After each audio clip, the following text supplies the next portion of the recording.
Hello বন্ধুরা, চলো কিছু কিছু রান্না তোমাদের কাছে শেয়ার করছি। এখনও রান্না স্টার্ট করিনি, তবে করব পালং শাক ভাজা দিয়ে। আর ওপাশে আমি একটু গাজর আর উচ্ছে আলুর তরকারি বসিয়ে দিয়েছি। আর এপাশে দেখো মাছটা ভাজতে দিয়ে আমি কিছু আনাজ কেটেছিলাম, ধুয়ে আনলাম। এপাশে দেখো বিট আছে, কাঁচা লঙ্কা আছে, পেঁয়াজ আছে আর রসুন আছে। আর এপাশে পালং শাক আছে আর ধনেপাতা আছে। ধনেপাতাটা মাছের ঝালে দেবো, আজ একটা রেসিপি তোমাদের কাছে শেয়ার করব।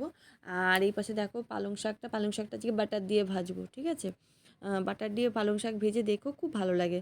বাটার অল্প করে দেবে, তার মধ্যে রসুন কুচি কাঁচা লঙ্কা কুচি দেবে, দিয়ে পালং শাকটা দিয়ে দেবে। আর নুন পরিমাণ মতন কম দেবে, যেহেতু বাটারেও নুন থাকে আর পালং শাকেও নুন থাকে। আর এই পাশে দেখো ছেলে আজকে বললাম না, তিনজনে তিন রকমের টিফিন করেছি। ছেলে পাস্তাটা খেলো না গো, পড়ে আছে, বাকিটা পরে আমাকেই খেতে হবে। আর এই পাশে তোমাদের বললাম না, উচ্ছে আলু গাজর দিয়ে একটা তরকারি করছি। হ্যাঁ, গাজরটা দেয় না, ঠিক আছে জানি আমি, কিন্তু গাজরটা না দিলে না, ছেলে খেতে চাইছে না সবজি, ওইভাবেই ছেলেকে খাওয়াতে হয়। আর এই পাশে দেখো বাটারের সঙ্গে রসুন ভাজছি আমি, কাঁচা লঙ্কা একটা দিয়েছি, দিয়ে দেখো পালং শাকটা দিয়ে দিয়েছি। আর নুন কিন্তু পরিমাণ মতন কমই দিয়েছি, কারণ দুটোতেই নুন থাকে, নুনটা নুনটা লাগে।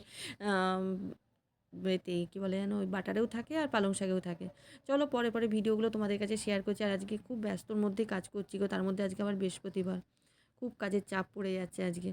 তো চলো, তোমরা যা যা রান্না করছি তোমাদের কাছে শেয়ার করবো। আর হ্যাঁ, কেমন লাগলো আমার ভিডিওটা প্লিজ বলো।